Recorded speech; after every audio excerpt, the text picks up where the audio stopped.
মাহফিল করে লাভ না লস? লাভ। ওই গতকাল পরশু দিনও আমার মাওলানা সাদত হোসেন সাহেব বুধবারে আলম ভাইয়ের ঘরে বলছিলেন সূরা ইউনূসের মাঝে আল্লাহ বলেন বিসমিল্লাহির রহমানির রহিম কুল বিফাদিল্লাহি ওয়া বিরহমাতিহি ওয়া বিযালিকা ফালিয়াফরাহু ওয়া খায়রুম মিম্মা ইয়াজমাউন। ঠিক আছে না? যে তোমরা হে হাবিব আপনি বলে দেন তোমরা যদি আল্লাহর ফজল পাও, আল্লাহর কি পাও? ফজল। ফজল, ফজল মানে কি? দয়া। ফজল মানে কি? দয়া, করুণা। ফজল মানে কি? দয়া, করুণা। আপনার জীবনে কত দয়া আছে না নাই?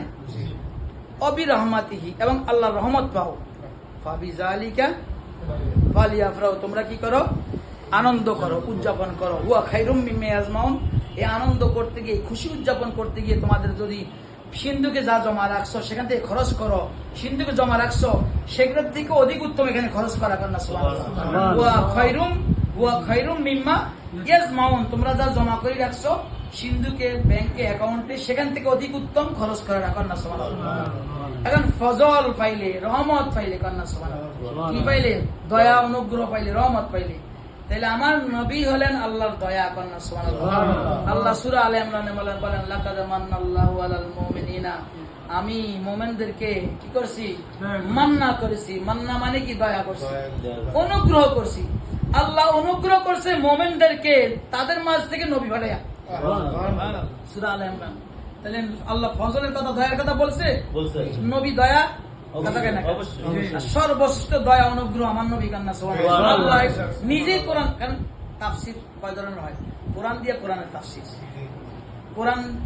কোরআন দিয়া কোরআনকে তাফসীর করা, হাদিস দিয়া কোরআনকে তাফসীর করা, এজমা দিয়া কোরআনকে তাফসীর করা, কিয়াস দিয়া কোরআনকে কি করা? তাফসীর করা। এখন তো দেখা যায় যে যখন আল্লাহ অনুগ্রহের কথা কইছে, ফজলের কথা কইছে, আরেকটা সূরার মাঝে আল্লাহ বলতেছে আমার নবী আল্লাহর ফজল, আল্লাহর অনুগ্রহ, আল্লাহর দয়া। কন্যা, সুবহানাল্লাহ। তাহলে বোঝা গেল নবী আল্লাহর অনুগ্রহ, নবীর কথা আসলে আসছে। এবার রহমত, আবার সূরা আম্বিয়ার মাঝে ওমা আরসালনাকা ইল্লা রাহমাতাল লিল আলামিন, আমার নবী আল্লাহর কি? রহমত। দুটোটাই নবী, অনুগ্রহ নবী, ফজল নবী, রহমত কি? নবী। তাহলে নবীরে পাইয়া আল্লাহ বলেছে আনন্দ করো, খুশি হও। কন্যা, সুবহানাল্লাহ। দেখছেন এইবার আল্লাহ আপনাদেরকে, আমাদেরকে হক বুঝার তৌফিক দান করুন। আমিন। এই মাহফিল করে আপনারা রসনা লাভবান করুন। আল্লাহ আপনাদেরকে দুজনে মালামাল করুন। আমিন। আবার আরেকটা আমার মাওলানা মুফতি সাদ হোসেন আল কারি সাহেব ইশারা দিয়েছেন যে কোরআনে একটা আয়াত পাইলে এরা কি করে? আছে কইয়া নবীর বিরুদ্ধে শুরু করে। ঠিক না ভাই? কোরআনের আয়াত হইল 3 শ্রেণীর। কয় শ্রেণীর? 3 শ্রেণীর। হরফে মুকাত্তার, আয়াতে মুতাশাবিহা, আয়াতে মুহকামাত। কয়টা হইল? কয় প্রকার? সূরা আলে ইমরানের 7 নম্বর আয়াতে আল্লাহ বলেন আমি আয়াত আমার কোরআনের মাঝে জান নাজিল করছি, এই 3 ভাগ করছি। কয় ভাগ করছি? 3 ভাগ। হরফে মুকাত্তার মানে যেরকম বিসমিল্লাহির রহমানির আলিফ লাম মিম, আলিফ লাম র, হা মিম, কাফ হা ইয়া আইন সাদ, তাহা, ইয়াসিন, এগুলো আছে না? এই কোরআনে এই যে হরফ দিয়ে আল্লাহ শুরু করছে কোরআনের মাঝে, এগুলোর অর্থ আল্লাহ এবং তার রাসূলই ভালো জানে। কিছু বেকুব আছে আল্লাহ রাসূলে জানে না, তো না জানলে আল্লাহ ব্যবধান নাযিল করছে না। আপনি যদি নাই বুঝেন এমন সিটি কি আমি আপনার কাছে পাঠাবো? না। হ্যাঁ, আপনি যেটা বুঝবেন না এটা আমি আপনার কাছে পাঠাবো। ঠিক না বেটি? আল্লাহ কি জানেন না? আল্লাহ হাবিব কোনটা বুঝবো? ঠিক না বেটি? স্বয়ং দেখেন আল্লাহ আমি জিবরিলে কয় আলিফ লাম মিম, কয় ফাহিমতু, আলিফ ফাহিমতু, মিম ফাহিমতু, আলিফ ফাহিমতু, লাম ফাহিমতু, মিম লাইম ফাহিমতু, যালিকাল কিতাব। এবার নবীকে যালিকাল কিতাব আগে কিল্লা আলিফ লাম মিম করলো না, আগে আমি বুঝছি। ফাহিমতু মানে কি? আমি বুঝছি। জিবরিল তুমি বুঝো না, আমি পেয়ে গেছি। জিবরিল আলিফ ফাহিমতু, আমি বুঝছি। লাম ফাহিমতু, আমি বুঝছি। মিম ফাহিমতু, আমি বুঝছি। যালিকাল কিতাব, এবার যালিকাল কিতাব। সুবহানাল্লাহ। জিবরিল লাগলো না, পড়তেছে না? তাহলে ফরেরটা কইলো যালিকাল কিতাব, কিন্তু আগে কি লেখা? আমি ফাহিমতু, আমি বুঝছি। গোপন কথা আমি বুঝা গেছি, তোমার বুঝার দরকার নাই। কেন? সুবহানাল্লাহ।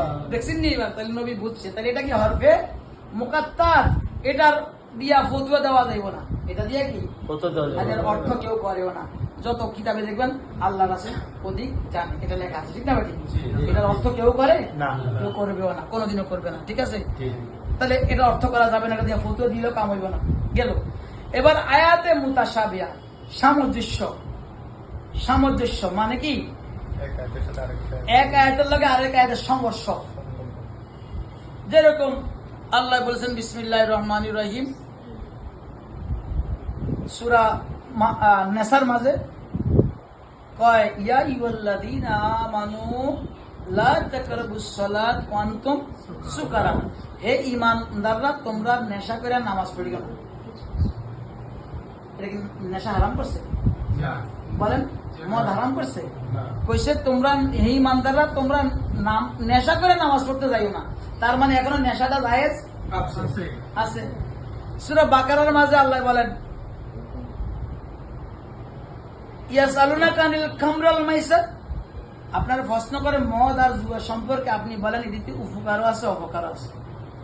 এই এবার অপকার, যে ডায়াবেটিস চিন্তা করছে তাকে ভাই আমার দোকানে জায়গা যায়, ভাই আমার চাটাতে চিনি কম দিও, অপকার। চাতে চিনি অপকার কইছে। এখন সাহাবীরা প্রথমটাতে যারা নামাজ পড়নেওয়ালা সাহাবী, ইবাদত করনেওয়ালা সাহাবী, তারা ছাড়ি দিছে। ফার্স্ট ক্লাস সাহাবী যারা, তারা কি মদ ছেড়ে দিছে। দ্বিতীয় দুই স্টেপ এখন রয়ে গেছে। এবার আল্লাহ বলছেন যে এটাতে উপকারও আছে অপকারও আছে। তো যারা অপকারের কথা চিন্তা করছে, কিডনি নষ্ট হয়ে যাইব, তার হায়াতটা তাড়াতাড়ি কমে যাইব, তারা মদ ছেড়ে দিছে। এখন আরেক অংশ বাকি আছে কিনা? খায়। সূরা আনাম বা আরাফের